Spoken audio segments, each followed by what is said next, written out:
Hello and welcome back to my channel. Jacob here, and I'm talking about The Warrior by Wade Everett. It has this beautiful cover here, if you can kind of see that, and then it said, "They thought they'd seen the last of Captain John Early." Captain John Early was assigned to Camp Sheridan to protect the same Indians he'd been fighting all of his life. It was a job the Army thought no one could handle, and Early was a man they thought they could afford to lose. In fact, a lot of important people wanted him to fail. But Early was a soldier first, last, and foremost. He went into everything as though it were a battle, and he would be fighting a battle at Camp Sheridan against the U.S. Army. ... This was a kind of an interesting book. I do believe Wade Everett was a house name for the Ballantine Western line that a lot of different authors wrote under. I liked this book, but I think the cover, which shows a guy holding a gun and about to get in this gunfight, is a little misleading, as there really wasn't a whole lot of gunfights in this. This really wasn't a traditional Western in that sense. More or less, our hero, Captain John Early, is this guy who's on his way out of the Army. He's injured.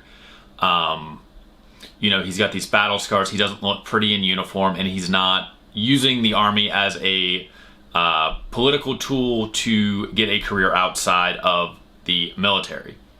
So he gets sent to Camp Sheridan, which has a lot of issues, and it becomes very clear that different people are using it to basically cheat the U.S. government.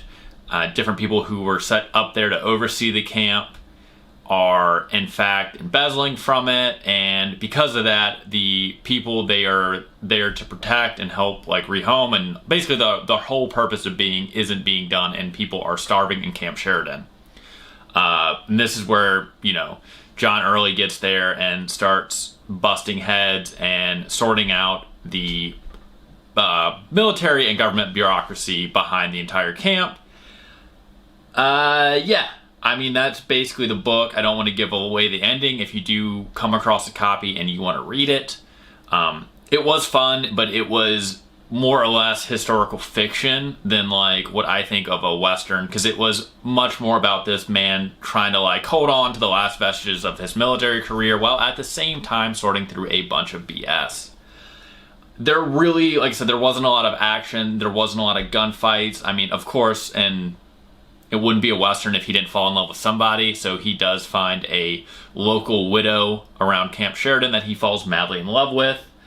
But other than that, there's not a lot here. There's not,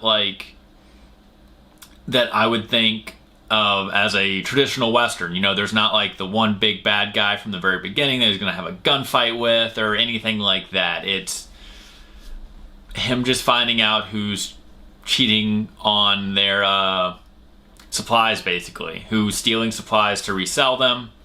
But other than that, there's not really a whole lot going on in this book. I liked it just because of the mystery element. I wanted him to get behind this mystery and see how far up the chain of command it actually went.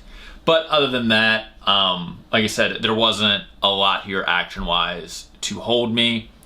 I have heard that other books written under the Wade Everett name were pretty good, so I would be willing to obviously give this author or authors another chance.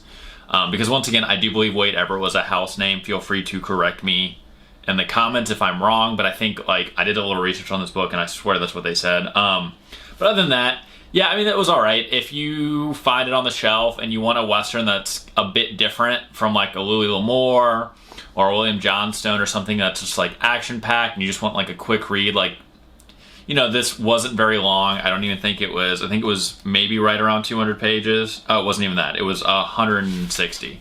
So yeah, right around 160 pages, a couple hours reading, read it on the beach, read it on a trip, read it wherever. But other than that, I wouldn't go out of your way to pick this up unless you're collecting these for some reason. So yeah, it was alright. It wasn't really what I thought of as a Western. I think the cover, definitely the front and back are beautiful. So it does look good on a shelf if that's what you want it for. But the cover leaves a lot to expectations, and those expectations are not met. There are not a bunch of gunfights. There isn't a lot of action in this book. It is, once again, just this old Army guy with a bunch of injuries trying to hold on to his career. So yeah, If you have any book recommendations that are more like straight up Westerns that you think I should read, definitely let me know in the comments. If you've read this book or read other books by this author, also let me know in the comments. Maybe I just read the wrong one. But as always, please like and subscribe, and I'll see you guys next time.